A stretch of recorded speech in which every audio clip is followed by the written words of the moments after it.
Hey guys, কি খবৰ আপোনালোকৰ? আশা কৰোঁ আপোনালোকৰ সকলোৰে ভালেই।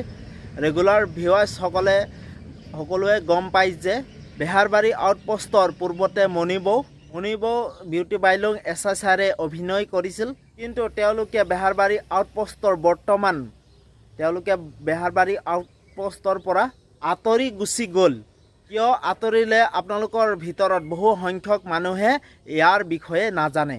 আৰু মোৰ এই ভিডিঅ'টো সম্পূৰ্ণকৈ চাওক, প্ৰথমৰ পৰা সম্পূৰ্ণকৈ চাওক আৰু গোটেইখিনি কথা আপোনালোকে সম্পূৰ্ণকৈ বুজি পাব, গম পাব।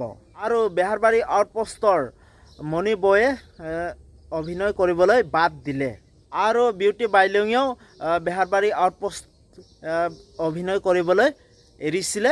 আৰু তেওঁৰ দেউতাক ঢুকোৱাৰ পিছৰ পৰা আৰু আপোনালোকে গম পায় যিহেতু নেকি এই 6 তাৰিখে তেওঁ বেহাৰবাৰী আউটপোষ্টলৈ ঘূৰি অহাৰ কথা আৰু তেওঁক 6 তাৰিখৰ পৰা তেওঁক দেখিবলৈ পাব।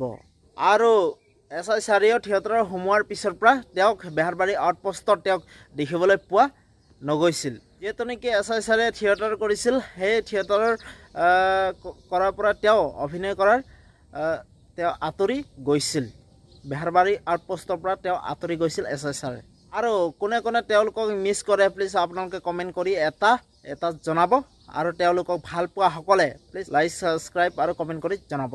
আৰু নতুন কোনোবা যদি মোৰ এই ভিডিঅ'ত চাই আছে, নতুন এটা ভিডিঅ' লৈ আপোনালোকক আৰু লগ পাম। আৰু 6 তাৰিখৰ পৰা আপোনালোকে বিউটি বাইলুঙৰ তেওঁৰ অভিনয় চাবলৈ আপোনালোকে পাব।